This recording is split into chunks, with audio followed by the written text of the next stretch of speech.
one of these is actually really straightforward. You just want to roll it out, find the 2 intake pieces, hook those up to our fans, and then the thing just kind of puts itself up. You might have to move it around a little bit.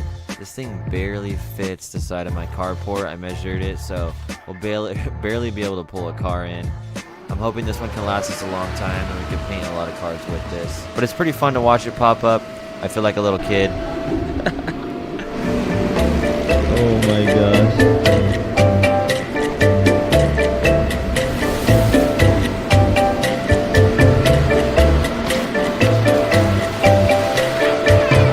What? Oh my God. What is going on? My neighbors are gonna be like, what the? Goodness.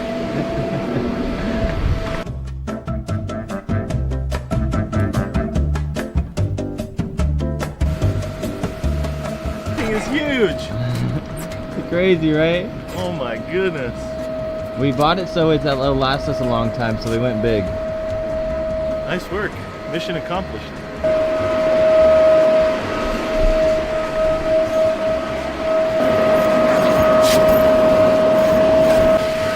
What in the world is this? The tool room, it says. A what? A tool room? It's where the airflow, so that right there that's blowing in doesn't actually blow it up. It blows and creates the filtration effect of the booth. What's over here? Exit. Like to get Oh, out. this is the out. But yeah, you can come in and out without having to open up that to let like air in. Lights? Yeah. What? How do you mount lights here? You hang them from here. What kind of lights? It's like the kind that you have in there or Right. anything, yeah. You definitely need lights in here for painting.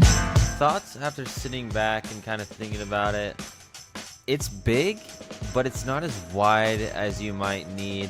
Paint booths don't have to be super big. You don't need a ton of space. But when you have a bigger 4-door sedan like this in there, it is a little slim on the sides, but it's not very often that you have the whole car in there. You're going to be taking the body panels off, the bumpers, painting them separately, then pulling the car in there. That's pretty bare usually if you're doing a full restoration, so there's plenty of room. I'm glad we went this big, and any smaller would not have been any good. So I have a link in the description to order this. This is the first attempt at putting this thing away. No clue what we're doing. My dad and I were kind of in a rush because he had to leave, so we drug it into the garage. The next day, me and Randall handled it. I decided I made a huge mess the day before, so we pulled the whole thing out. We're gonna blow it up and then fold it up properly. So we kind of got the whole thing sorted out. This was a pain. It's way sped up with the time lapse, so we got it up.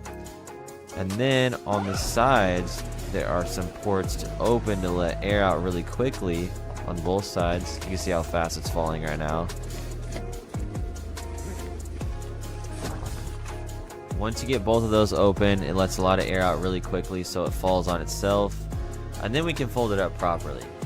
And then getting the air out from there is still kind of a mission.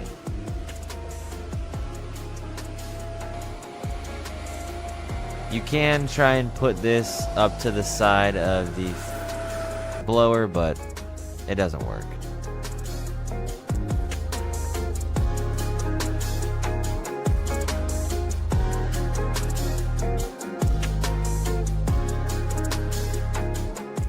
Once you fold the left and right side against each other and over the top of each other, then you can roll it up, and then from there you have a bunch of air left over, and the only way for us to get it out was just kind of lay on it, kind of like as a kid with a air mattress.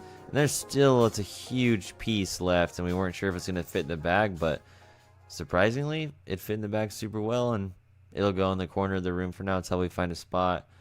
It's pretty big, so hopefully you have a bigger space to put it.